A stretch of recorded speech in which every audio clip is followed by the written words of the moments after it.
Hey y'all, this is Audra Hicks, your Tennessee Realtor. I wanted to talk to y'all today about contractors and home inspectors and let's see, other things. So don't forget to hit that subscribe button and stay tuned because what? I put the real in real estate.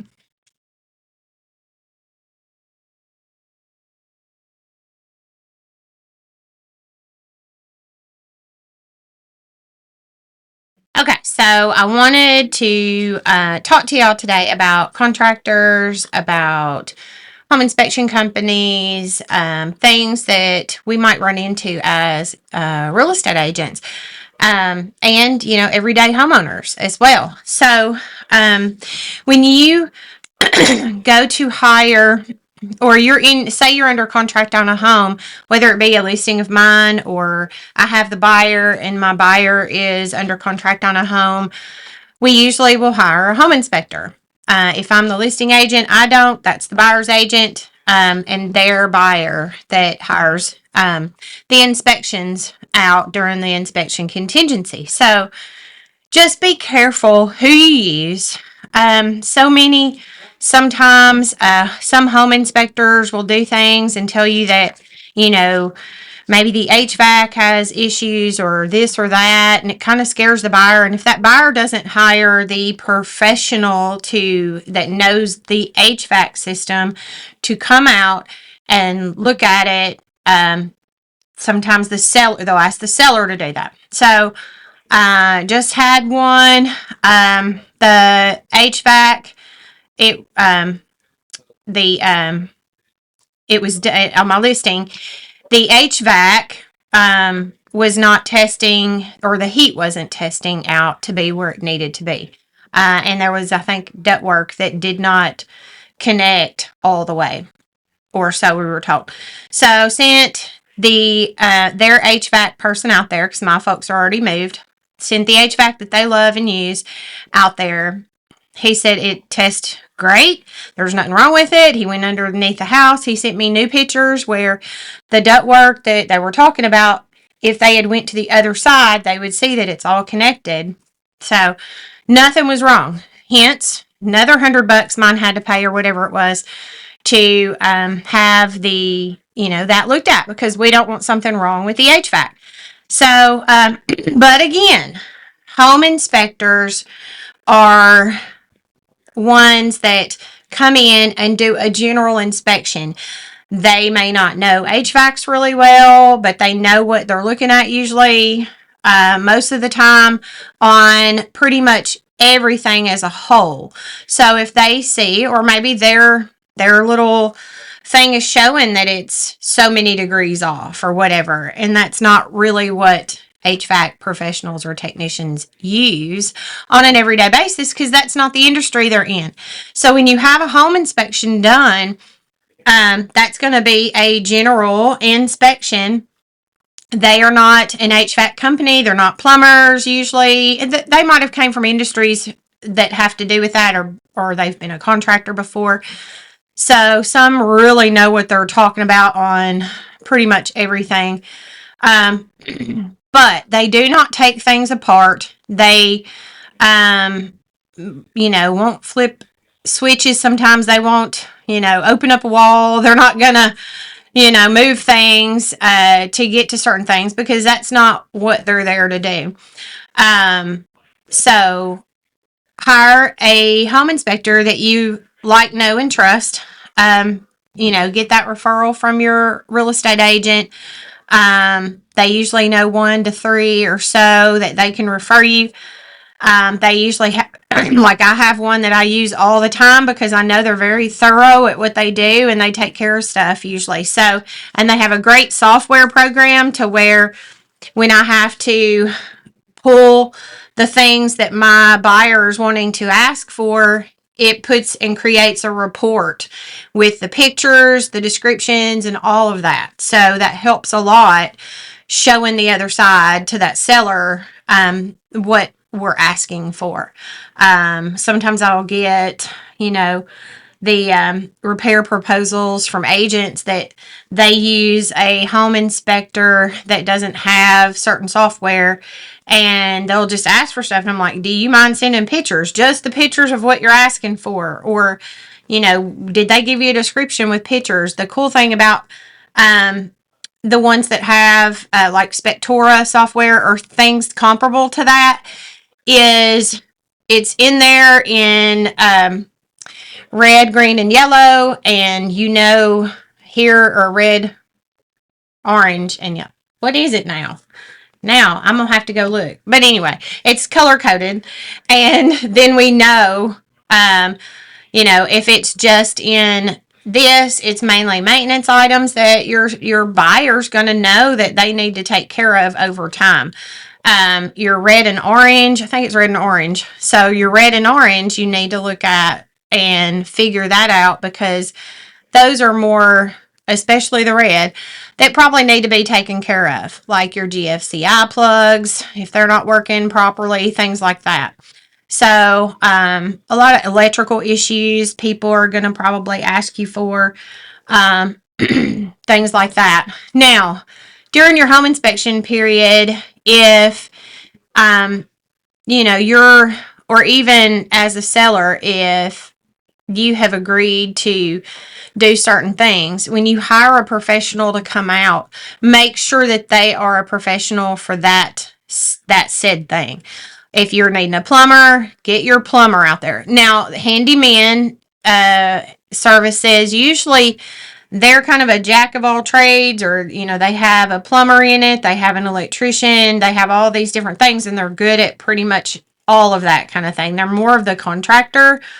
But if you need something done to an HVAC or air conditioner or heater, your plumbing or your electrical, find that electrician, find that plumber, find that HVAC company, or a handyman service that can handle all of that and knows what they're doing with all of that. You might have painting to do. When you get a home inspection, it's going to be a general inspection. They sometimes some things that they tell you to do are not needing to be done. You hire your professional to come out, they look at it and they say there's nothing wrong with it, but that's what I'm saying. Usually your home inspectors are going to give you a general synopsis of everything that they have found or whatever when they're looking. And it doesn't mean that they are a bad company or they don't know what they're doing. They just may have equipment or they looked at it wrong. Everybody's human. But, find that good professional company. And also, check that company out. Like, check the company out. If they say that they have certifications in, certain fields that you're hiring them to do, check into those certifications. I'm saying this because we did, as a listing, checked into certifications of a said company that sent over and pretty much was false on everything that he said. We checked into his certifications, checked into his licensing, and he's not any of those.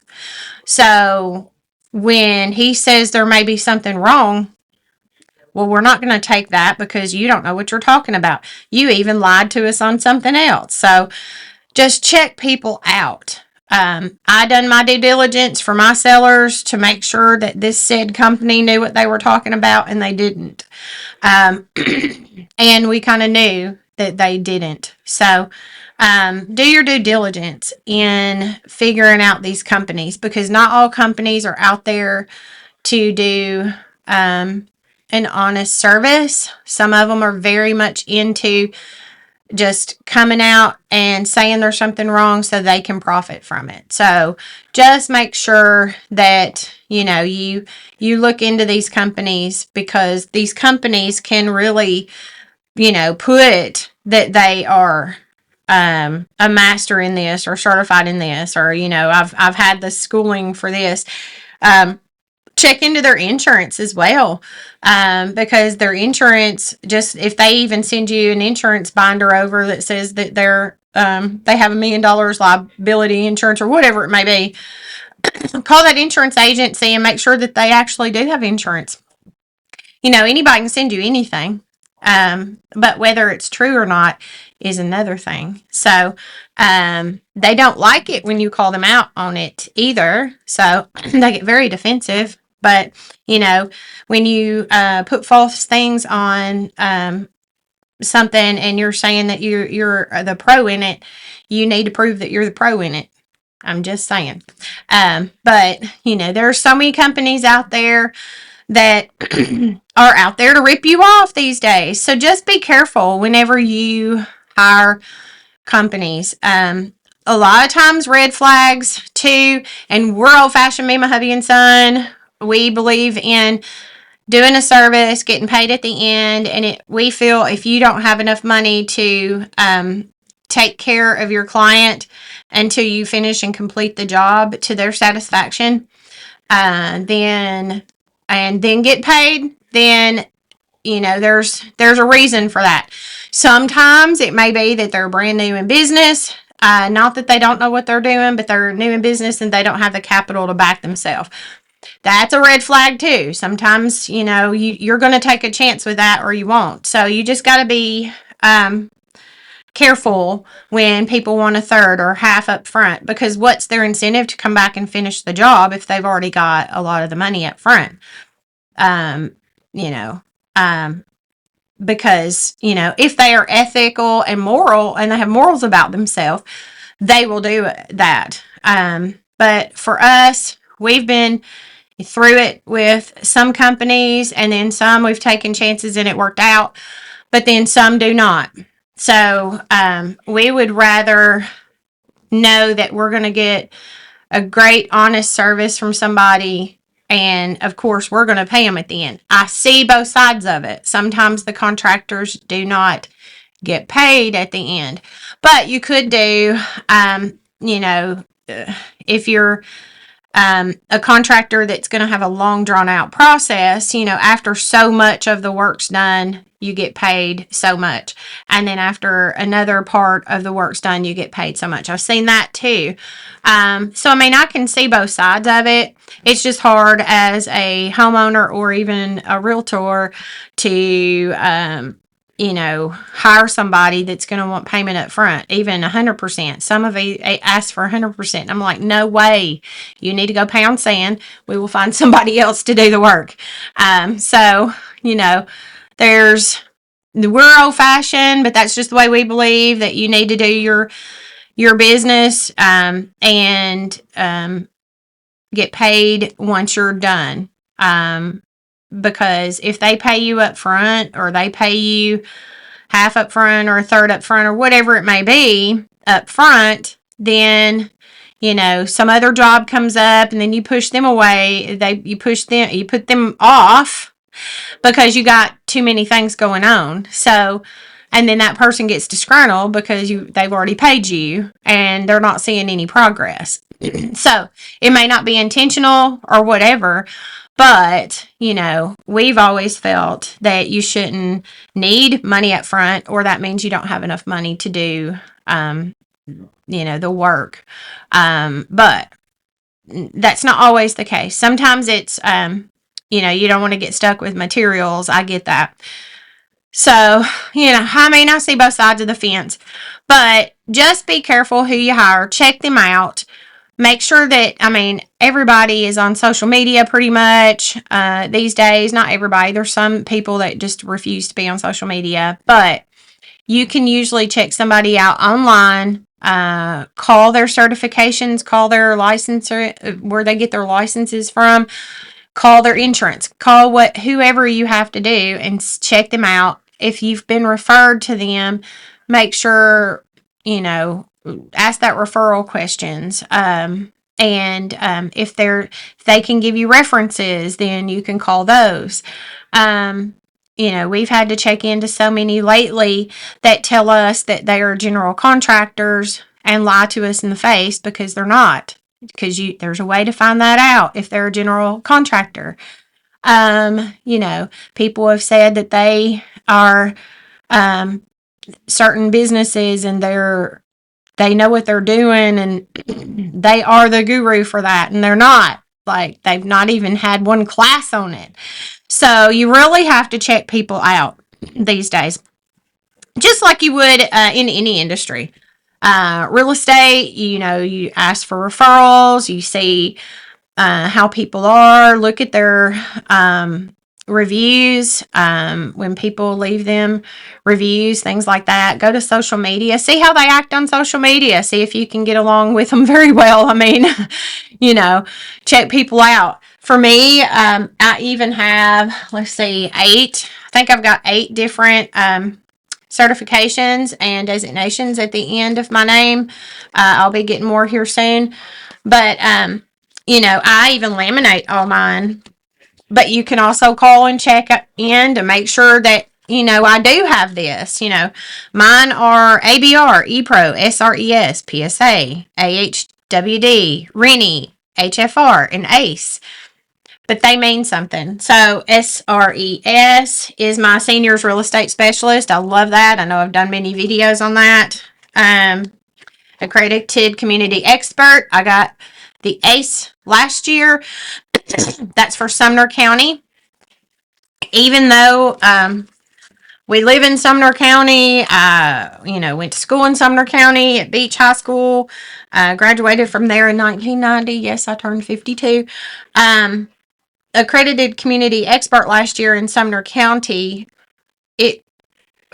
They go over a lot of stuff. It can teach you anything. Me and my family are big into education. No matter what field you're in, go be the best that you can be in that field. You need to go be the best that you can be in that field by taking classes, take CE classes, if you're certified or whatever, or, as realtors and as real estate agents, you have to take so many CEs before you renew your license. You have to take certain classes before you renew your license. You have to take certain classes before you renew the association every year. I mean, we're taking classes all the time. And here I am trying to get my Kentucky license, on top of that. And then I've got to take the core class before I renew my license next month. So, all of that. And it costs money too, and time. So, this one is my home finance resource. That's what HFR is. Sometimes I laminate a few of them, so I have them. I have some at my other office too, because I have an office inside of Benchmark, and so I keep some of them there as well. Rennie is real estate negotiation expert. A couple of years ago, I went and took that course too. At Home with Diversity. This is a good one. I've done this one online as well. That was a good class. PSA, Pricing Strategy Advisor certification. There is that one. This one is ePro. So ePro, it was day 1 and day 2, so I laminated it as well. I'm a laminating queen. I do love to laminate everything. So then that way you keep it. This one's got my big seal that I remember they sent me this after I passed the course. And then I think I got a pen and a lapel pin and stuff. And for this too, accredited buyer's representation, representative designation on that. And of course, my 30-hour Tennessee pre-licensing for brokerage. That's a long story. So I done my 30 hours, done my national, and I need to go to the state to take the state test. During COVID, it was weird. I'd done it, sent it, done the mail in, and then I'm like, well, they haven't contacted me to come do the state part. This was the end of the year before last, after kind of coming out of COVID and stuff. I'd finished it. And then, so we went on one of our, I think our last trip. We didn't go last year to our Christmas, New Year's camping trip. but it was the year before that. So we get back in January, and I decide I'll call the state. So she's like, you shouldn't have snail mailed it. And I'm like, well, that's what it told me to do at the end. So I emailed it to her. So I was supposed to hear from them in 7 to 10 days. And then I never heard, so that I could go take the state test. So I'm still waiting on that, but I will call them back. I got busy, and then I'm like, well, something's telling me just don't go do it right now, I guess. I don't know. So I still need to go finish my broker's license, and then I'll have my brokers too. So, and then let's see. So core course in different years that we have to take that. And then when we take CE classes too, there's the property inspection issues, ethical excellence, raising the bar. It's a CE class, hot topics in real estate, just different things like that.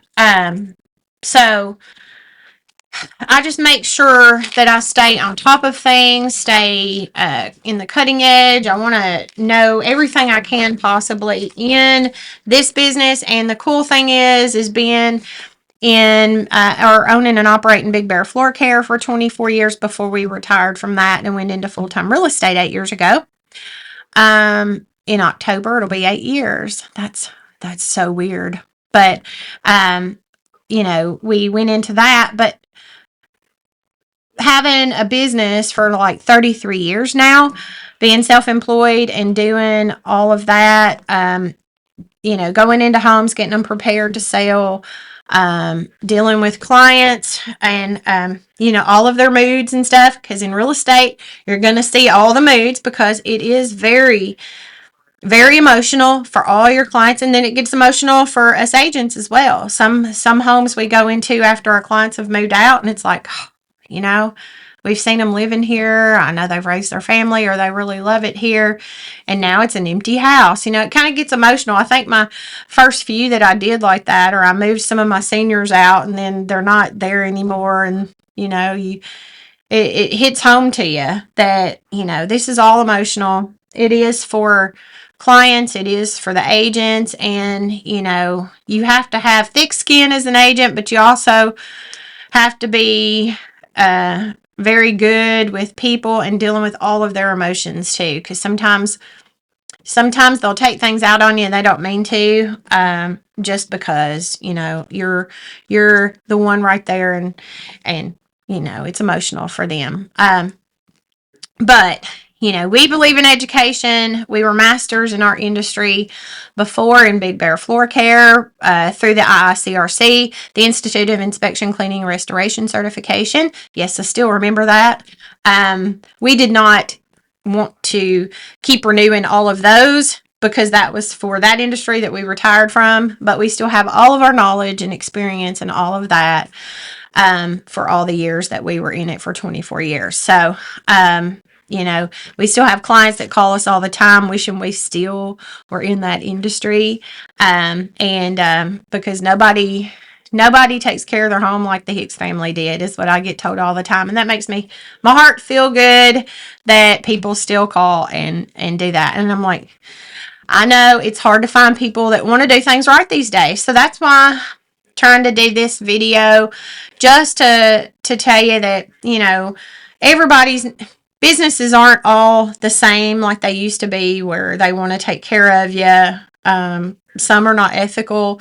Some have no values, no morals or anything. I mean, we run into them all the time. But there are really good ones out there. You just got to get referrals from family, friends, clients, anybody that have actually used them. Maybe use them more than once, because one time isn't going to tell you anything unless they were there for an extended period of time. See if they've used them a few times in their home or done stuff for them. Just get good recommendations from people. Not all the time from social media, because sometimes you'll go on a page and you'll say, hey, I need a recommendation, or you've asked your friends on there for recommendations, and see who they recommend. Go do more steps to that and get your own reviews on them too. See what the reviews are like. They might have social media reviews. They might have Google reviews. They may have a YouTube channel. You can go see them there. I mean, whatever, LinkedIn, Instagram, Facebook, all of that. So, usually you can find people if they're able to be found online, or, whatever. Try to call them, meet with them, see how you feel about them working in your home, meet face to face, and, get your estimates. So just be careful who you get, because sometimes no matter who we are, we might think somebody is such a good company, and then they turn out to be so not a good company. But you live and learn. That's part of it. That's part of living. So, just wanted to talk to y'all today about being careful with people. And just because someone says on their paperwork, hey, I'm certified, I have a designation, I'm a senior real estate specialist. Okay, do you have proper paperwork for that? Let me call the National Association of Realtors and make sure that you are what you say you are. I mean, you know, you can put whatever on paperwork. I'm saying this from an experience we had this week with a company that, like I said, put on their paperwork that they had these national or certifications, and they're certified bodies of, this, and they weren't. So, and then when called out, they said they didn't have to have those. And it's like, so why do you fraudulently make yourself look good on your paperwork and lie and say a license number for this said thing? No answer for that. So, just check people out. Um, you know, just saying. But, check people out. There are good people in this world. We just got to find them. Sometimes they're harder to find than others. So, but listen to your gut too. If your gut says something's wrong, try to figure out why it says that. So, but for me as a real estate agent, I try to find and search vendors that are going to be great for my clients. Of course, I do not get any kickbacks for that. Don't believe in that, and that's not ethical. I just want to have great companies and professionals that my clients we can rely on to get them what they need. So, whether it be a lender, we want them to get them to the end, to the closing table, and not give us a green light to go shopping and then a red light to say, oh, wait, they didn't do their due diligence or something. Lenders that I know we can trust to get them to the end. Professionals like your home inspection companies that are going to be really good at what they do, not try to scare everybody with everything, but good at explaining certain things that they found to your client. Give them an informed answer to their questions, and let them make an informed decision on who they want to hire or what maybe that they want to ask for. Whether you have painters that do a good job, we have all kinds of vendors we have to refer out. Your estate people, moving companies, junk removal. I mean, all this stuff. I know in some of my previous ones, I've told you about some of these companies too. We might need tree removal done, work done to the house, electrical, plumbing, HVAC, anything like that. We have to have people for that. And sometimes 2 to 3 in each one of those industries as well. But we might have our special ones that we use because we know that they always do a good job and we can count on them and all of that. And they'll take care of any problems that they ever have. Not that people don't ever have problems. It's how you take care of your problems when you have them. That's what we care about. Everybody's human, so you might make a mistake or whatever. So it's how well you take care of any problem that may come up. So it doesn't become a problem. So, we got to have good people for that, but just be careful who you hire these days. Get your references, check up on all of their things that they may state on their little estimate that, they're members of, or they're certified through, or their licensing, or their insurance, all of that. Check up on them. Make sure that they do have all of that. They may show you proof of it, but you might think it's proof, but just call once they send it and see. Just from experience, okay? Hopefully this has helped you today. And if it has, please don't forget to hit that subscribe button, like and share, and comment below. I'd love to hear from you. So I will see y'all next time. Bye, y'all.